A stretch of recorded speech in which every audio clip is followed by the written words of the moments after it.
Okay, everyone is regathering. We'll start when the clock ticks to 7:10.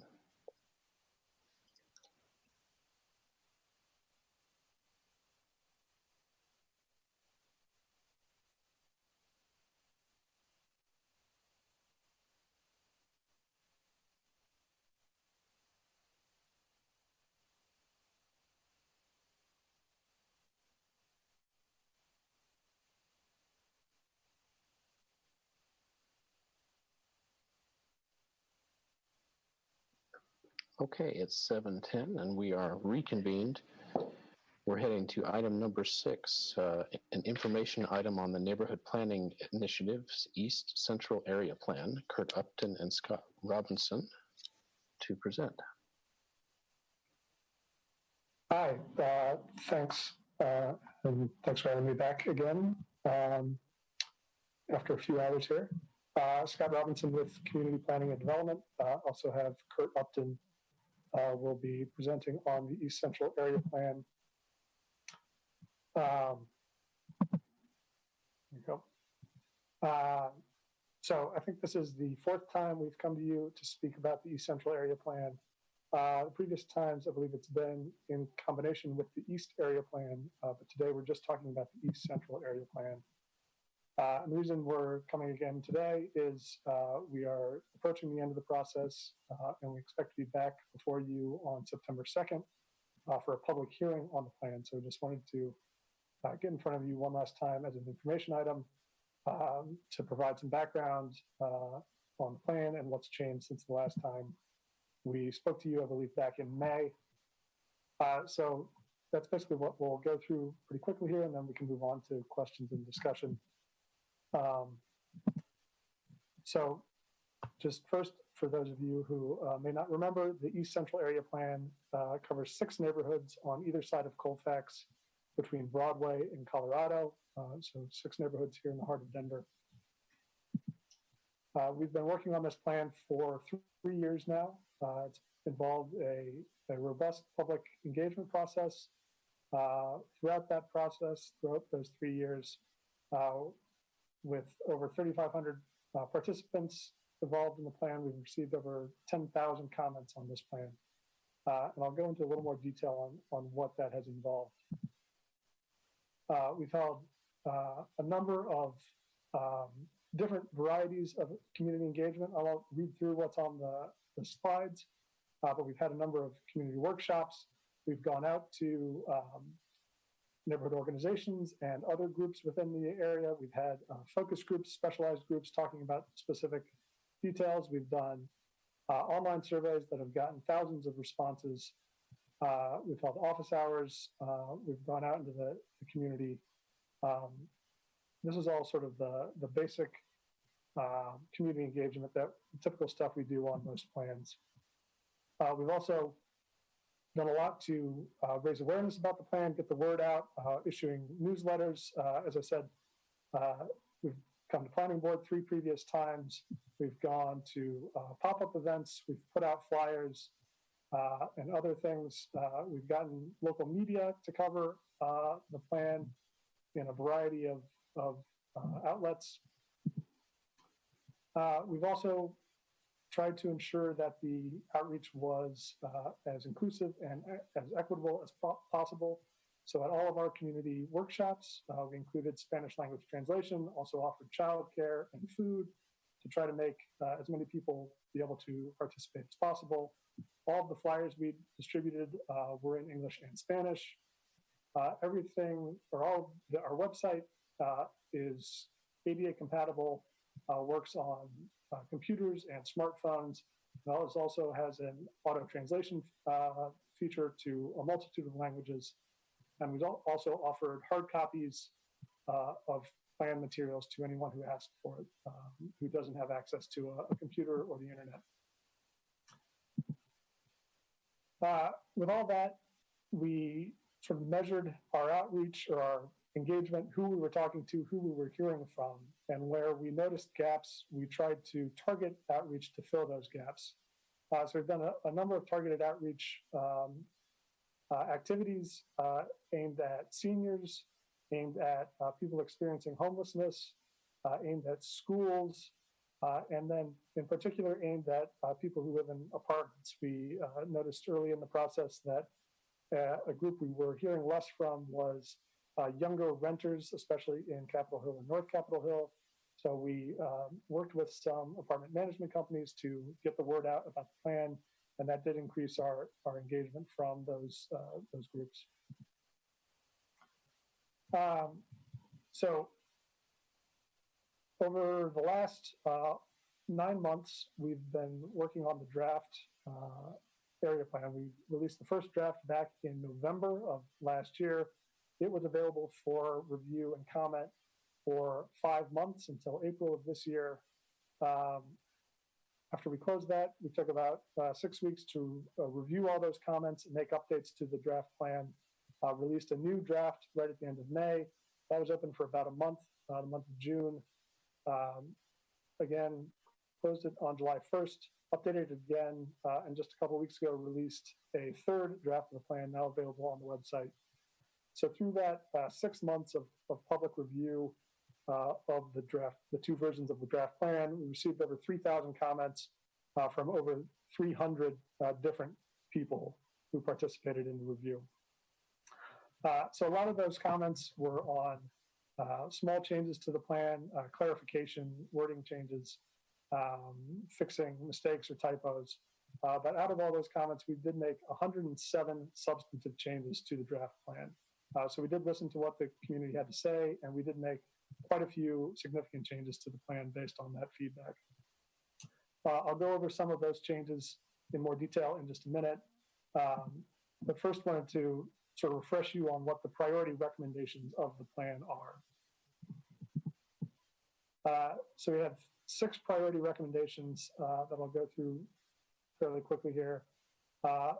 And these are not necessarily in order of priority. They're numbered 1 through 6, but that doesn't mean number 1 is necessarily the number 1 priority. These are all sort of equal top priorities.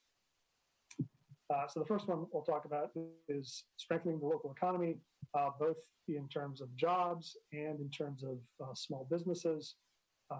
Both of those things were priorities we heard from the community. So working with, in particular, the hospitals. East Central has great hospitals.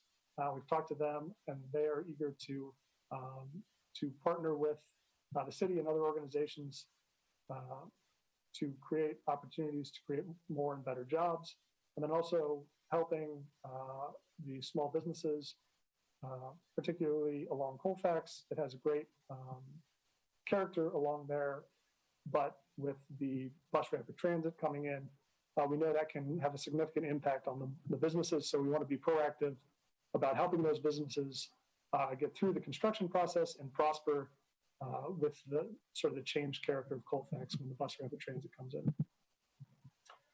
The next priority is about making more affordable housing.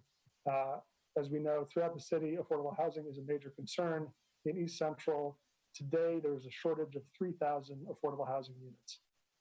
So that's not looking at the 20-year projection, which is, for the 20-year life of this plan. That is today, we are short 3,000 units. So we need to do everything we can to increase the supply of affordable housing, including using zoning incentives as the plan recommends, and then also look at providing more diverse housing options throughout the neighborhoods.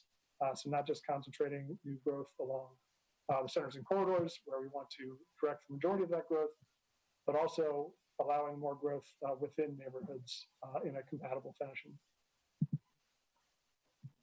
The third priority we'll talk about is improving the services for people experiencing homelessness and helping them get into housing.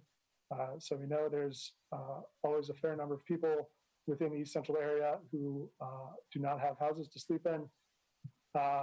And so first, preventing more people from being displaced and losing their housing. So a number of recommendations around helping people stay in housing, preventing displacement, and then improving social services to meet the needs of those experiencing homelessness and helping them get into housing and get the services that they require. And then the fourth one is about mobility, focusing on safety, particularly for people walking, rolling, biking, and using transit. So improving the sidewalk network and particularly making crossings safer throughout the area. And then we have recommendations for what we're calling transformative streets, which are some of the major thoroughfares in East Central, really changing the way those streets function and prioritizing other modes besides cars. Some of them focus on pedestrians, some on bikes, some on transit, but in particular looking at 13th, 14th, and 16th and 17th as transformative streets through East Central. Fifth is talking about historic preservation. Again, something we've heard consistently from the community that there are a lot of great neighborhoods, a lot of great buildings in East Central that should be preserved.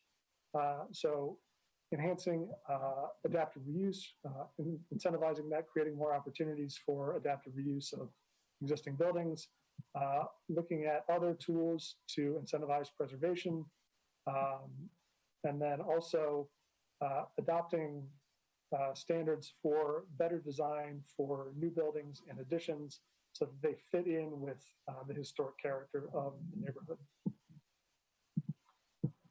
And then the sixth one is about climate impact. So reducing pollution, reducing our carbon emissions by directing growth to areas served by transit. So we can shift people away from cars into transit, to walking, to biking, and more efficient use of land and resources. And then also improving landscaping, providing more trees, reducing impervious surfaces, improving stormwater to make the area more resilient to the climate change that is coming. So those were, again, just the priorities. The plan includes a lot of recommendations that go into a lot of detail, cover a broad range of topics, but those are just high-level priorities.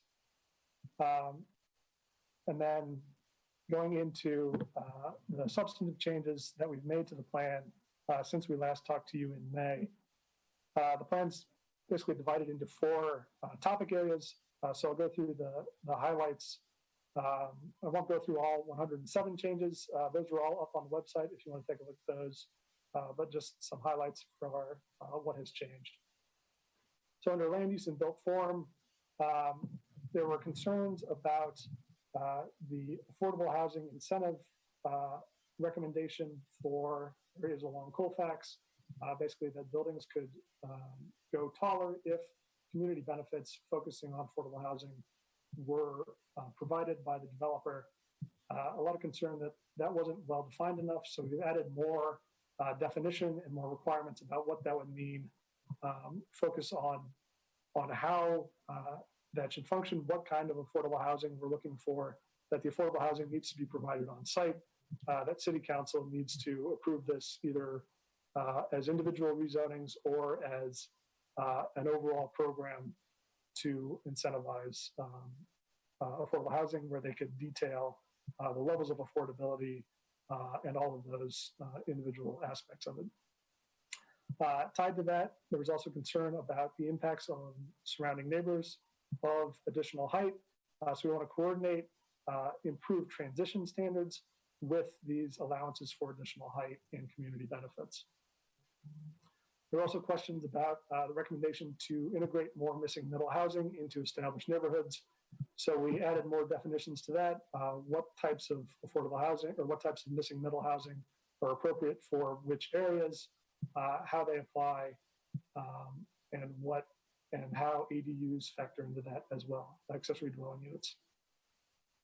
And then we also heard concerns about how the community is involved or is aware of these changes. So we added additional recommendations for equitable community engagement and focusing on those that have traditionally not been as involved in community processes, how we can get them involved and make sure that they are aware of these changes, participate in these regulation changes, are aware of proposed zoning changes in their area, and have a voice in that process.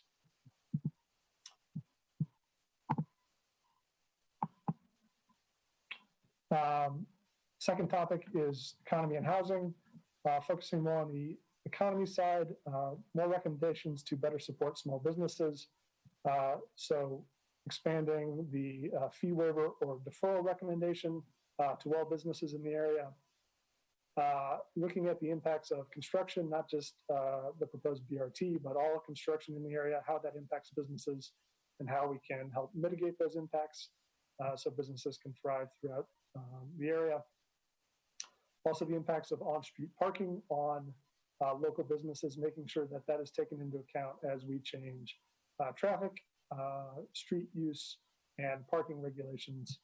And then working with the business improvement districts in the area to develop strategies to help businesses in the area move into permanent locations so they can stay and potentially own their own building or have long-term leases to be successful.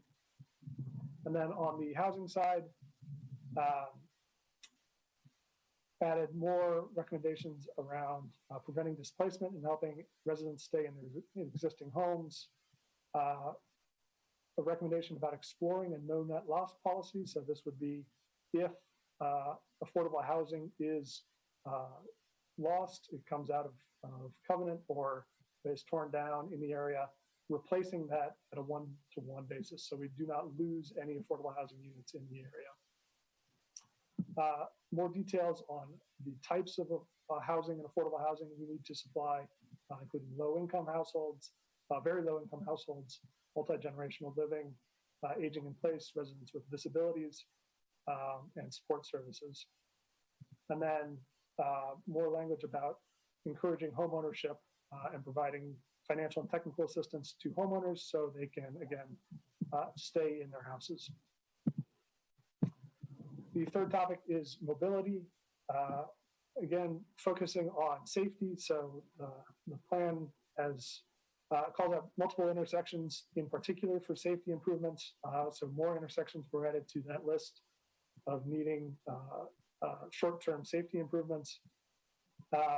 Also, as I'm sure most of you are aware, since March, the city has designated some streets in East Central for pedestrian and bike focus as a result of COVID-19, reducing vehicle traffic on those streets.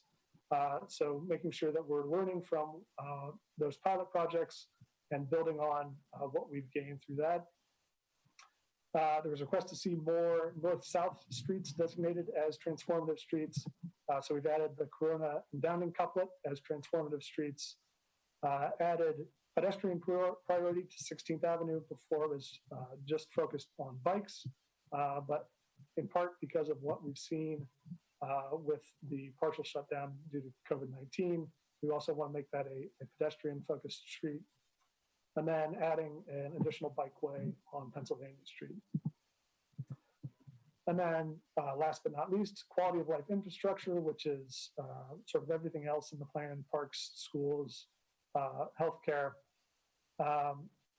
Updated the language about historic parkways to make sure that we are recognizing the historic character and promoting that while also making them assets for the community. Added the City Park Esplanade, so the street in front of East High, as a green street to make that with more landscaping and stormwater infrastructure built into it. And then updated the public safety recommendations. There was concern that the way the recommendations were worded, it could be exclusionary to certain groups. And so wanted to make sure that how we address public safety is inclusive and equitable, and that the community is involved in making decisions about how public safety works within East Central area. So again, that was just some highlights from the changes we've made over these last two draft plans. As I said, we are getting close to wrapping this project up. What we expect to be our final steering committee meeting is scheduled for August 18th. And then we expect to be back before you on September 2nd for a public hearing. And then that third draft of the plan is available on the website. If anyone in the public has comments, they can provide those to us. Contact information is on the website. So with that, I'm happy to answer questions or any comments you would like to pass along. Okay, this has been a long time working on this. Congratulations on getting close to the end here. Questions from the board?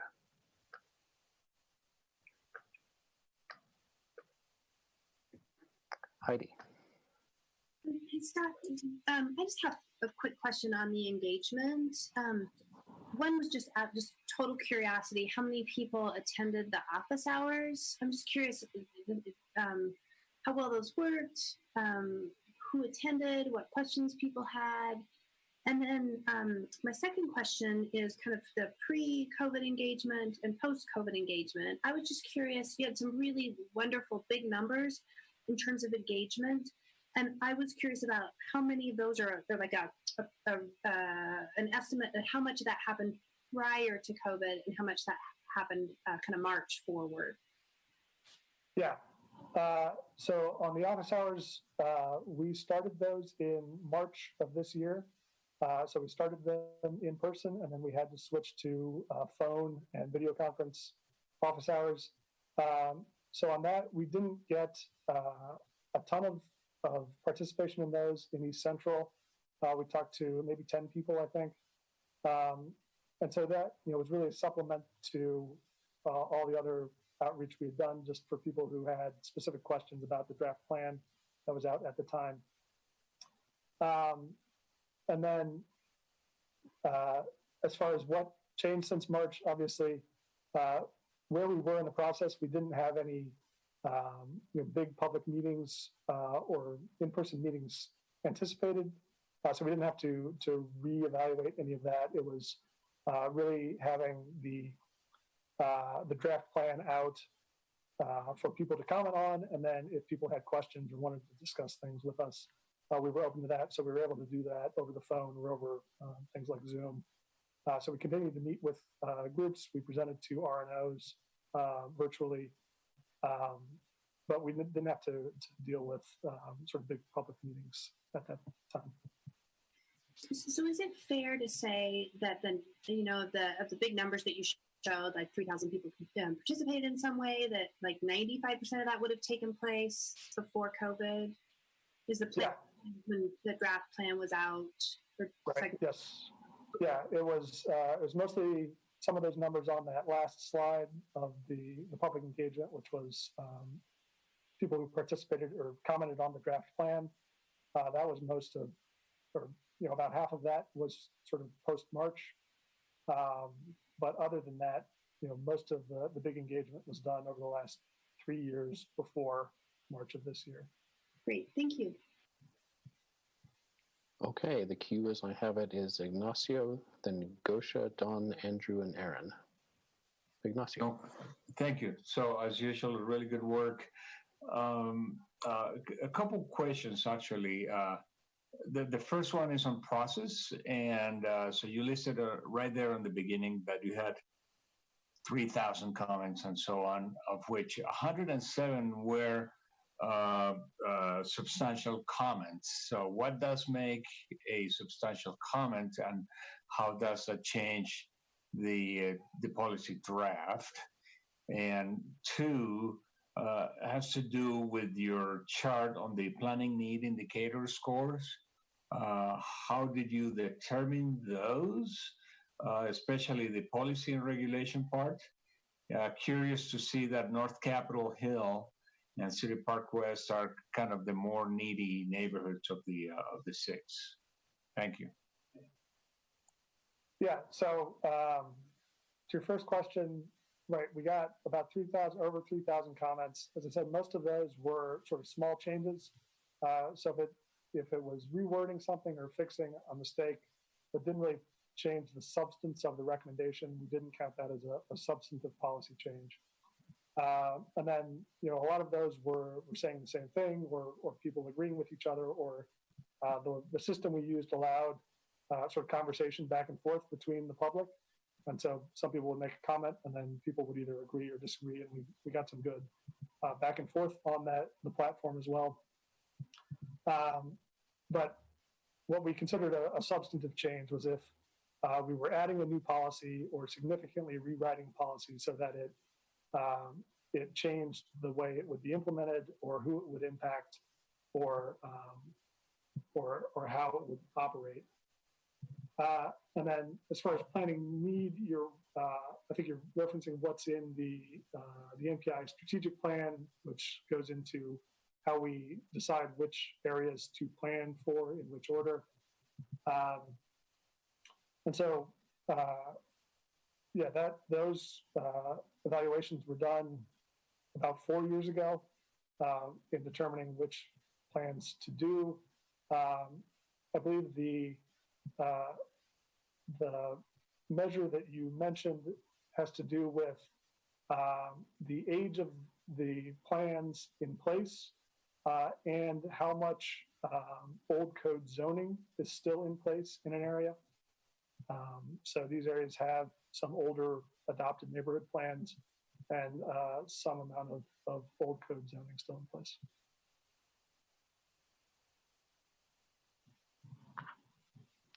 Okay, let's go to Gosha. Yeah, thank you. You mentioned that part of the revisions was some clarifications regarding missing middle. Can you expand on that a little bit? Yeah, I'm going to let Kurt handle that one. Sure. So the clarifications that we wrote on the missing middle housing policy kind of fell into two main items.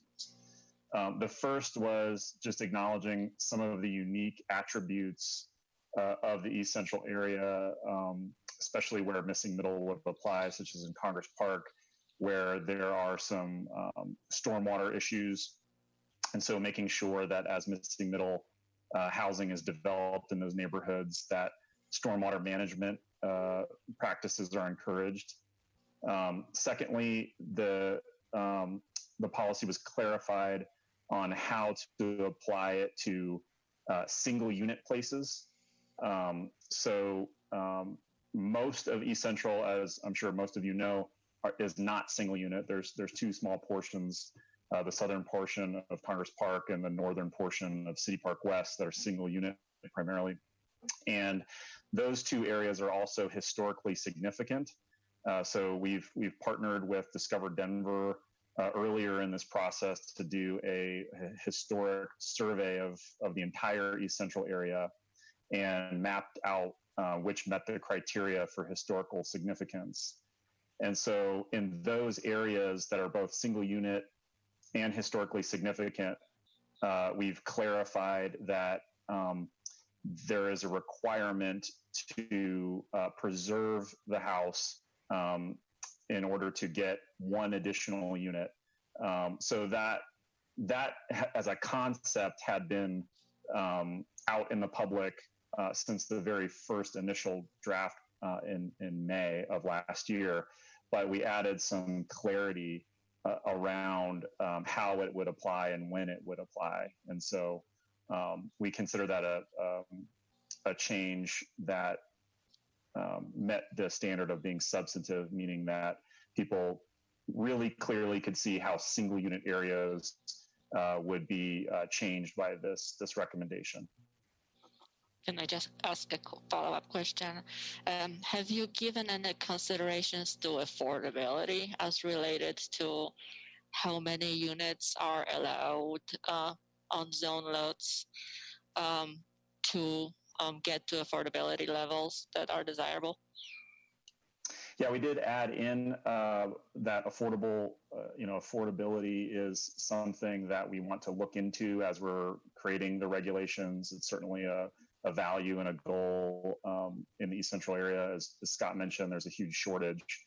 So ways that we could look at whether that be additional units or income restrictions or other kind of partnering with other, combining other tools for affordability around financing or other types of assistance, we've put that into the policy as well. Okay, thank you. Okay, next I see Dawn, Aaron, and then Susan. I'd like to build on the question Scotia asked. Just real quickly, I think, another way of phrasing her question was, if in those areas where you're looking or the draft says we're going to try to implement missing middle or ADU, is there any requirement that the additional units created have an income restriction? We haven't been that explicit in the plan. I think that is something we definitely want to consider as we look into the specific regulations and how feasible that might be from just a pure market perspective. We don't know yet, and we think that additional work needs to be done. And so we are recommending that work be done in the regulatory process, but we don't specifically say that in order to build another unit, it must be income restricted. No, I understand. That's the answer I thought you would give. I want to get it on the record, though, just so people understand what is and is not the recommendation. That is not part of the recommendation at this point of the plan. Second question, and maybe this was in your presentation or the few times I've scrolled through and searched for words in the East Central Plan, but forgetting historical character as a factor in the analysis, does the plan call for the introduction of 2 to 4 unit missing middle house in residential low areas, and if so, under what circumstances? So it does say to integrate 2 to 4 unit missing middle housing in all areas, including residential low areas. The distinction is with historically significant homes. We are saying 1 additional unit in exchange for preserving the existing home. If there is not a historically significant building, then the policy is broad enough to apply for 2, 3, or 4 units. So you identified this in your memo as one of the areas in which continuing feedback is being sought, and I'm not a bit surprised. Do you have any update on that? Obviously this is it's controversial everywhere you talk about it, and it was controversial in East Central. I gather what you're telling us is, although you're open and will always be open to comments, the draft now says if you live in residential and you don't have a historic, at least significant building, you should be aware that the policy of the city is to try to encourage 2 and 3 and 4 unit housing in that area. Is that right? Yes, that's correct. Yes. Okay. Last question. I'm just trying to understand your comment on the other one that was still under discussion. Increase building heights on Colfax only when affordable housing, other things are provided. I'm trying to understand, is a blueprint has called for taller buildings on Colfax and more incentives along Colfax. Is this a qualification of that? Is this, I don't want to call it a backing down, but is this a qualification that, okay, if we're going to talk about buildings that tall along Colfax, we only want to see them if there's affordable housing in them? Is that what it means? Yes. What it's saying is that any areas along Colfax where we are recommending heights beyond existing zoning, and just to back up a little bit on the Blueprint Denver recommendation. Blueprint Denver recommends 5 stories generally along Colfax with additional height if community benefits are provided. And so what the East Central Plan recommends is that some areas go taller than 5 stories, so that'd be the greater than the general recommendation for Blueprint Denver, and some areas remain lower than the general recommendation and remain at 3 stories. And so we've taken the general guidance and done a pretty rigorous analysis of basically a lot by lot analysis along Colfax with a variety of screening factors. And we think it's a good height map that balances the community's priorities around preserving the urban design character of Colfax, as well as appropriate locations for redevelopment. But we are clearly saying that in order to achieve those additional heights above existing zoning, that community benefits must be provided and that affordable housing is the top priority. Okay, so, all right, I think you've answered it. You've refined the 5-story recommendation into, might be shorter, might be taller, but whatever that base number is that you're recommending a refinement of Blueprint Denver. If you go between X, the base, and Y cap, there's going to have to be community benefits in there. Correct. Is that right? All right, thanks. Okay, next I saw Susan and then Andrew, and then Gosha's up again. Thank you. Thanks so much for the report. You know, I'm going to shift gears a little bit from this subject. And this is more coming from a perspective of having kind of worked with the far northeast neighborhood plan now and having had it be adopted. And I guess I wanted to first point out something I think is good, which is I noticed that there's a section in the implementation section that starts talking about the priorities of the plan. And I guess I would observe we have, 245 pages and we only have 3 pages on implementation. And having sort of worked in the plans, it seems like the devil's in the detail when you go into implementation. I'm curious on section 5.1.2, where you talk about there will be a appendix that identifies current top priorities that will be updated regularly. Do you anticipate, one, that appendix being available when this comes forward for us? And then 2, when there's conflict in this plan, then does that appendix become overriding in terms of what issues are most important if they're in conflict with other issues in the plan?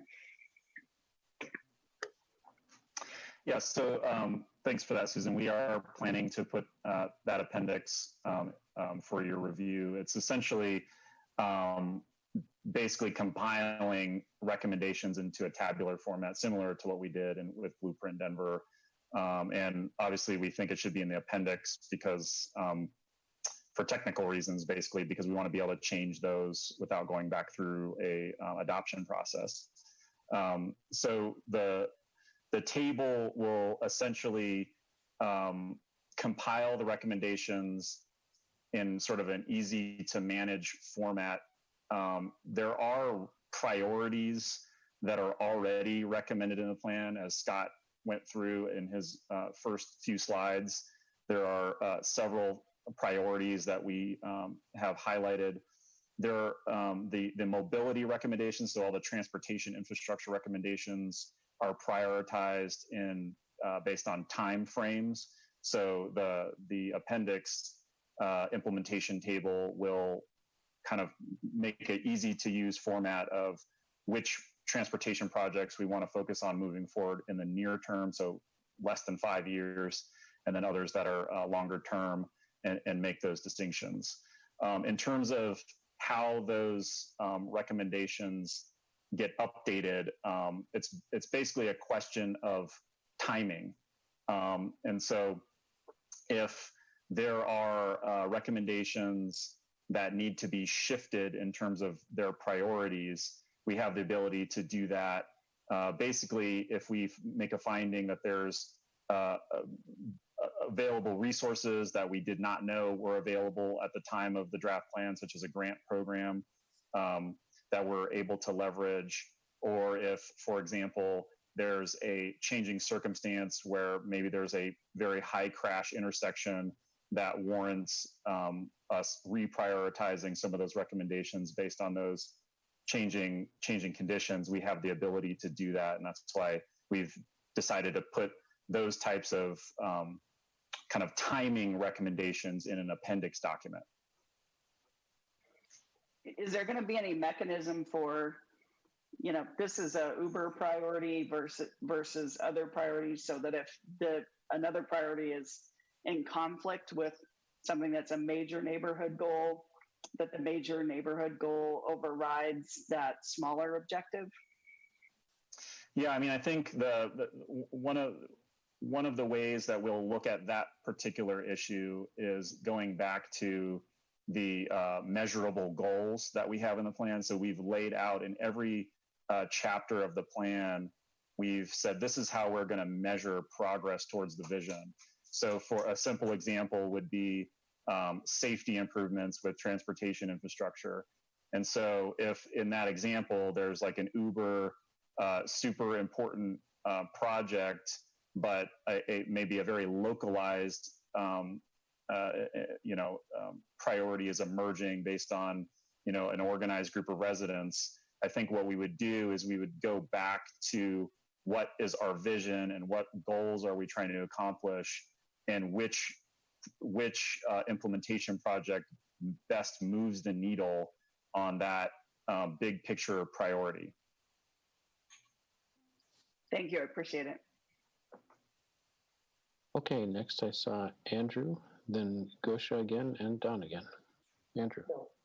Yeah, I just have two comments. I guess the first one is kind of a question when we talked about the affordable housing component.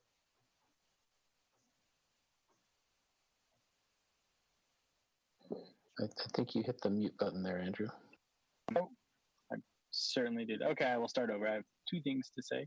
One is somewhat of a question, but I know when communities are talking about affordable housing and affordability, sometimes the way Denver views it and the way just a normal neighbor or a person living in the area views it is somewhat different. So I just want to be clear that in this document, we're talking about like the way that Denver views affordability, and in all, like when you talk about if an affordable unit gets knocked down, one goes to replace it, you're talking about ones that are within the affordable housing, because I think there is obviously a difference between affordability and attainability. And I think most people talk about affordability when they're really thinking about attainability. So that's kind of my first question with that. Yeah, I think that that's a good distinction. I think when we're talking about affordability in terms of plan recommendations and policies, we're talking about income restricted housing. So not what we would consider sort of market affordable, but there's actually some kind of restriction that makes sure that that unit stays affordable. Oh, and just the two other things that I'd like to comment on. One is I still think there's value in communicating with the neighborhood about the difference of affordability for rent and for sale, because there really is I think a lack of for sale availability, and it's much more prevalent to have rental. And the other is also just kind of piggybacking off of Susan and those measurable metrics.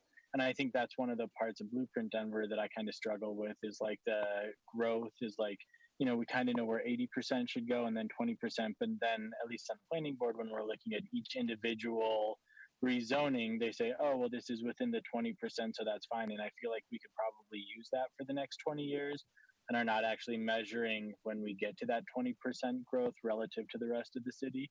And so those are just things that I don't know exactly how you do it, but again, I think having systems and metrics to really be able to measure is really valuable. Thank you for that. Okay, thank you. Gosha. Thank you. I just had a follow-up question on the affordability and missing middle model. And I wanted to ask about kind of market-delivered affordable housing, so non-subsidized housing, and building on Andrew's question about for-sale housing. And I think missing middle has potential to deliver the affordable for-sale housing, non-subsidized. And it's a factor of density and regulation. So I wonder if you looked at, you mentioned that you define missing middle as 2 to 4 units. I wonder if you looked at like 4 to 6 units or even more to get to like 80% AMI on BC units. Again, to not rely on subsidies and encourage affordable housing. We hear a lot of comments, and I've been testing some of these missing middle models, trying to understand how many units there has to be to actually get to those affordability levels. And duplexes, for example, are not affordable. Like we hear it all the time that just a duplex is not an affordable building type. So have you looked at it from that perspective? Yeah, I mean, we share that that goal of you know, thinking about missing middle housing as providing that sort of market-based affordability for, you know, middle income type residents, but we do, you know, want to also look at maybe coupling the missing middle with other policy tools to bring that affordability even greater. But I think the focus of it will be, you know, based on what, as you said, density and market-based affordability. In terms of the question about did we look at more than 4 units, the answer is no. We stayed within the framework that Blueprint Denver defined missing middle housing, which clearly said 2 to 4 units. So we did not we did not increase that number, but it's important to also you know, consider that most of the East Central area already allows greater than 4 units. So this is a very urban area of the city, as you know. There's a lot of opportunity to add in buildings that are more than 4 units, where this 2 to 4 unit policy would apply is only in really just a few blocks of the East Central area that are currently single unit primarily.